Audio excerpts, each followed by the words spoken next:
Hi friends. Hello. ഇന്നലെ അയർലൻഡിൽ വന്നിട്ട് ആദ്യമായിട്ടൊരു തിയേറ്റർ എക്സ്പീരിയൻസ് ഇവിടുത്തെ വേറൊന്നുമല്ല, എമ്പുരാൻ സിനിമയെ പറ്റിയാണ് പറയുന്നത്. പോയി കണ്ടു. നല്ലൊരു അടിപൊളി പടം.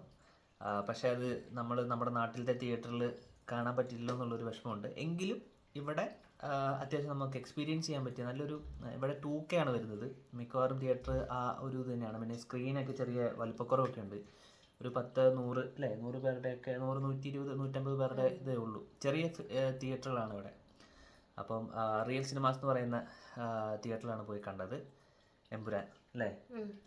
നമ്മള് ഭയങ്കര എക്സ്പെക്ടേഷൻസ് ഒക്കെ ആയിരുന്നു, കാരണം അതേപോലെ ആയിരുന്നു അതിന്റെ പ്രൊമോഷൻസും കാര്യങ്ങളൊക്കെ വന്നിരുന്നത്. അപ്പം നമ്മൾ ഓൾറെഡി ലൂസിഫർ കണ്ടത് കൊണ്ട് ലൂസിഫർ അത്യാവശ്യം വൻ ഹിറ്റ് ആയിരുന്നു, നമുക്ക് നന്നായിട്ട് ഇഷ്ടപ്പെട്ടു. അപ്പൊ അതിന്റെ ഒരു സെക്കൻഡ് ഹാഫ് എന്നൊക്കെ പറയുമ്പോൾ നമ്മൾ അധികം മേലൊരു എക്സ്പെക്ടേഷൻസ് ഒക്കെ വെച്ചിട്ടായിരുന്നു പോയിക്കൊണ്ടിരുന്നത്.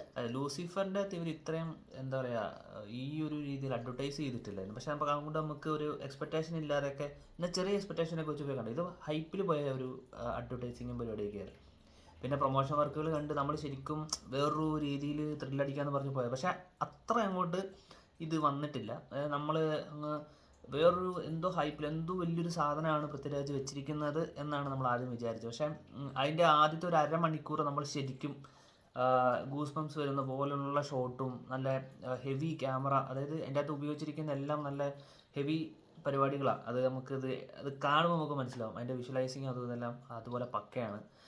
പിന്നെ ഇതിൻ്റെ അകത്ത് മോഹൻലാലിനാണെങ്കിൽ എനിക്ക് തോന്നുന്നു ഒരു 10-9 മിനിറ്റ് മാത്രമേ ഉള്ളൂ എന്ന് തോന്നുന്നു മോഹൻലാൽ സ്ക്രീനിലുള്ളത്.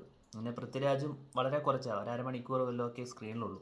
പിന്നെ അകത്ത് ആദ്യത്തെ ആ ഒരു ലൂസിഫർ പാർട്ട് 1 അകത്തെ കണക്ട് ചെയ്യാൻ പറ്റുന്ന ഓരോ ക്യാരക്ടേഴ്സിനെയും നമുക്ക് പെട്ടെന്ന് മനസ്സിലാവും അതേ ക്യാരക്ടേഴ്സ് തന്നെയാണ്. പുതുതായിട്ട് പല ക്യാരക്ടേഴ്സ് വരുന്നുണ്ടെങ്കിൽ പോലും അതിൻ്റെ ഒരു കണക്ഷൻ നമുക്ക് മനസ്സിലാവുന്നുണ്ട് അല്ലേ. പിന്നെ അതെ. പിന്നെ ഇതിൻ്റെ അകത്ത് ഇപ്പം ഈ എന്താ പൊളിറ്റിക്കലായിട്ട് ഭയങ്കരമായിട്ട് ഇതൊരു വിവാദമാവാനായിട്ട് ഒരു ഇതുണ്ടെന്ന് തോന്നുന്നു. കാരണം ഇതിൻ്റെ അകത്ത് മെൻഷൻ ചെയ്യുന്ന പാർട്ടി വൈസ് ആണെന്ന് പറഞ്ഞു കഴിഞ്ഞാൽ ആൾക്കാർക്ക് മനസ്സിലാവും ഇതെങ്ങോട്ടാണ് പോകുന്നത്, ഇത് ആരെയാണ് ഇത് റെപ്രസെൻറ്റ് ചെയ്തതെന്നൊക്കെ ഉള്ളത്. അപ്പം അങ്ങനെ കുറച്ച് പ്രശ്നങ്ങളൊക്കെ ഉണ്ടാകാൻ സാധ്യതയുണ്ട്. എങ്കിലും നിങ്ങൾക്കിത് എന്താ പറയുക, ഒരു 3 മണിക്കൂർ ഒരു രീതിയിലും ബോറടിപ്പിക്കാതെ നല്ല അടിപൊളിയായിട്ട് നമുക്കിങ്ങനെ കണ്ടിരിക്കാൻ ഒരു അടുത്തത് എന്താണെന്ന് നമുക്ക് പറയാൻ പറ്റും. നമുക്ക് ഏകദേശം അടുത്തത് എന്താ സംഭവിക്കാൻ പോകുന്നത്, മോഹൻലാൽ എപ്പം വീഴും, മോഹൻലാലിനെ അടുത്ത എപ്പോഴാണ് വരുന്നത്, അങ്ങനെയെല്ലാം നമുക്ക് മനസ്സിലാവും. കാരണം നമ്മളെ കൊണ്ട ഈ സിനിമ പോകുന്നത്, അല്ലാതെ നമ്മൾ ഒരിടത്ത് നിർത്തിയിട്ട് അപ്പുറത്ത് എന്താ വരാനുണ്ട് ആ ഒരു ത്രില്ലിങ് എഫക്റ്റ് ഒന്നുമില്ല. പക്ഷേ നമുക്ക് മനസ്സിലാവും. പക്ഷെ മനസ്സിലാവുമെങ്കിൽ പോലും നമ്മൾ എന്താ പറയുക, ഒരു ലാഗ് അടുപ്പിക്കാതെ ഒരു ക്ലീഷേ പോലല്ലാത്ത നല്ല രീതിയിൽ അതിൻ്റെ മേക്കിംഗ് ആണ് അത് സെറ്റ് ചെയ്ത് വെച്ചിരിക്കുന്നത്. നമ്മൾ ഇരുത്തി കാണിക്കുന്ന ഒരു സാധനം. അതുകൊണ്ട് എല്ലാവരും പോയി കണ്ടോ, അടിപൊളി പടമാണ്. ഇവിടെ വന്നിട്ടൊരു വിഷമം, നമ്മുടെ നാട്ടിലത്തെ തിയേറ്റർ എക്സ്പീരിയൻസ് നമുക്കിവിടെ കിട്ടുന്നില്ല എന്നുള്ളൊരു ഇത് മാത്രമേ ഉള്ളൂ അല്ലേ. ബാക്കി എല്ലാം കൊണ്ടും നല്ലതായിരുന്നു.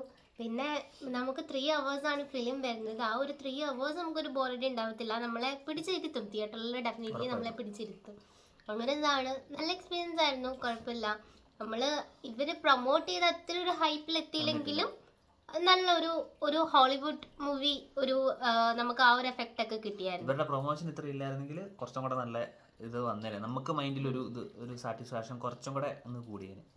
ഓക്കെ, അപ്പം അല്ലേ. അപ്പം നിങ്ങൾ ഇതുപോലെ സിനിമ കണ്ടിട്ട് കമന്റ് ഇടുക. നിങ്ങൾക്ക് ഞങ്ങളുടെ ഒരു പേഴ്സണൽ റിവ്യൂസ് ആണിത്. അപ്പം നിങ്ങൾക്ക് എങ്ങനെ ഉണ്ടായിരുന്നു, നിങ്ങളുടെ എക്സ്പീരിയൻസ് എങ്ങനെ ഉണ്ടായിരുന്നു എന്നുള്ളത് നിങ്ങൾ പറയാം. അതെ. അപ്പോൾ ഓക്കെ, ബൈ, താങ്ക്സ്.